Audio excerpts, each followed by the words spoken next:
Hello everyone, it's Anthony, and we have another episode of The Art of Speaking English. Today we will look at sentence stress and syllable timing.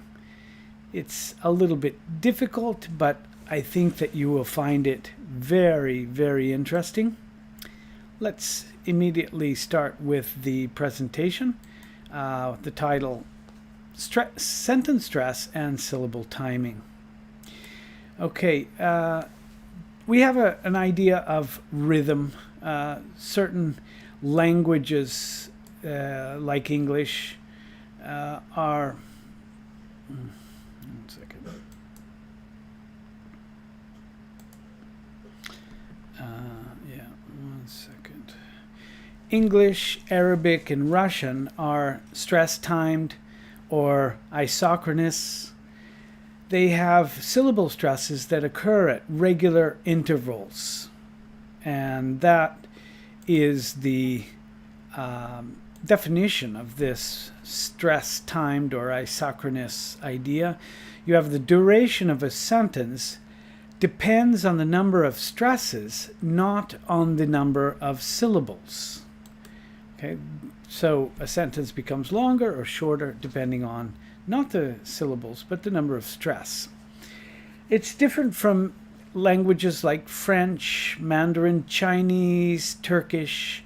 These are syllable-timed languages, and the difference is that each syllable has the same amount of time. So you have something more of a rhythm. There are lack of reduced vowels, and each underlying rhythmic unit is of the same duration.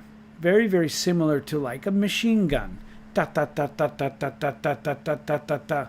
You may have ups and downs. Ta ta ta ta ta ta ta ta ta ta ta ta ta ta ta. But the idea is that it's syllable timed and not stress timed. It doesn't depend on the stress. All right, let's look at stress timed a little bit closer. We have the idea that we can achieve regular stress intervals with unstressed syllables, which are shorter. And those shorter words, the vowels often lose their longer quality. Many of the longer vowels will change towards the short vowels, the vowels like schwa, and others will change to something like a or a short u, the very, very short vowel sounds. So the stressed syllables will maintain the long vowel sounds, and the sentence is shortened, the words are shortened, and so you have the unstressed syllables that cause like a decompression. Let's look at this. We have, we live in an old house with them. Okay, we live in an old house with them. I'll say it a little bit faster. We live in an old house with them. Okay, you will hear that there is still emphasis on live, old house. Inan, and with them become shorter. And I have the stressed syllables, actually the stressed words, that are capitalized in this example. We live in an old house with them. We live in an old house with them. We live in an old house with them. You see, all of the vowels now are their normal length. We live in an old house with them. But what happens when you go faster? We live in an old house with them. You see the blue vowels become, well, actually there's also a vowel that is missing. So we actually eat a vowel. We don't pronounce that vowel in the word in. We live in we live in an old house. We live in an old house with them. And it becomes very fast. Now, stress-timed syllables. English is a stress-timed syllable. The language is also often referred to as stress time. Means that stress in a spoken sentence occurs at the regular intervals, like I said before. The length it takes to say something depends on the number of stressed syllables rather than the number of syllables themselves. Trying to say or listen to the sentence below, you'll see that how this actually happens. We have 1, 2, 3, 4. 1, 2, 3, 4. Okay, those are rhythmic. Now, if I put and, 1 and 2 and 3 and 4, you see, I'm not changing the rhythm or the length of the sentence. I can add more words, 1 and a 2 and a 3 and a 4. 1 and then a 2 and then a 3 and then a 4. So it's the same length, but I'm shortening the unimportant words that are between the stressed syllables or the stressed words. So this is a little demonstration. Let's look at 4 other sentences. No, the same 4 sentences. And you'll notice that the numbers are stressed. The unstressed words are said much more quickly. Okay, it takes these numbers are the stress. In other languages which are not stress times, the stress would fall more equally on each syllable and on each word. So the modification of stress keeps the rhythm. In a non-stress timed language, the stress falls equally on words. 1 and 2 and then 3 and then 4. You see, it would be more like that, so it actually takes more time. All right, let's look at this in a little more. Listen to a stress time or isonocracy examples. Okay, we have an example. Start with a very, very simple sentence, and then we will add syllables to each column on each line. So each time it says to say the words, the column remains the same. So here's the sentence. They live in an old house. You see, now I'm just saying they live in an old house. Live, old house are the most important stressed words, which are also stressed syllables because they're only one syllables. They live in a nice house. They live in a nice old house. They live in a nice old house. So I'm adding another word, but I'm not making the sentence any longer. They live in a lovely old house. They live in a lovely old house. They live in a lovely old house. They've been living in a delightful old house. They've been living in a delightful old house. They've been living in a delightful old cottage. They've been living in a delightful old cottage. You see, the columns are maintaining the same stress, but I have a lot more words. They've been living in a delightful Victorian cottage. They've been living in a delightful Victorian cottage.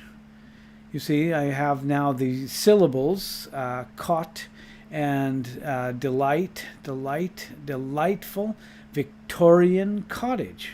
But everything maintains the same kind of rhythm. So if you consider this, you'll see that the occurrence of stresses in each column remains the same, remains regular. And each new unstressed syllable, they are compressed. They become shorter, and they lose the length. The vowel loses the length. A very, very short sound, but it's significant because it changes the pronunciation. You don't hear the same word. So if you tap out the rhythm, you'll see that this is the way that it goes. They live in a lovely old house. They live in an old house. They live in a delightful old house. They've been living in a delightful Victorian cottage. Victorian college, there's two columns there that's not regular, but that's the idea. The sequence of sentence demonstrates a regular rhythm. Okay, so this seems to be preserved as one adds more syllables. So adding more words, more syllable doesn't make the sentence longer. It just maybe compresses some of those unstressed syllables. There is a strong contrast between the stressed and the unstressed syllables. We've been living, you see, we've been very, very fast. We've been living in a delightful, in a delight, in a is very, very short. So you have a big difference in that. Let's consider also the speed, which you're taking the time to get from the last sentence of the group. From slowly and deliberately in the first sentence, one goes to stages that are more rapid. It makes sense to imagine English described in terms of a continuum, a kind of continuum flowing of words that are stressed and unstressed. So you have the stress timing. You also sometimes have features of syllable timing, but a language like English tends more to be stress timed, and that way it tends to lose the length of the vowel in the unstressed, while syllable timed tends to preserve the quality of the vowel sound. Always the vowel sound has a strong, distinct nature, and so that is not modified. It's useful for the learner to pay attention to the rhythm and the patterns. Okay, this is the reason that I'm doing this video is for language learners, so that you can start to focus on this aspect. When you're listening to someone, it's not important to listen and try to identify all of the words. It's important to identify the stressed words, and then slowly you will start to use your intuition to understand the very, very fast words. So becoming aware of the importance of stress and intonation, we'll look at intonation next, is very, very important. Try to highlight the weak forms and the other features of connected speech. When you're talking, think about this. Think about how you are delivering, how you are putting these words into this flow. Are they going up and down? Do you hear sometimes you're going faster, sometimes you're going slower, or are you speaking in a very repetitive way? So this is the idea of today's presentation. I hope you enjoyed it. Listen to those words, listen to those sentences again. Try it yourself to repeat those words with the same cadence, the same kind of rhythm. It will help you in the end. And don't forget to subscribe below. Hit the notification bell if you want notifications of the future videos, which will be coming. So thank you very much. Have a nice day.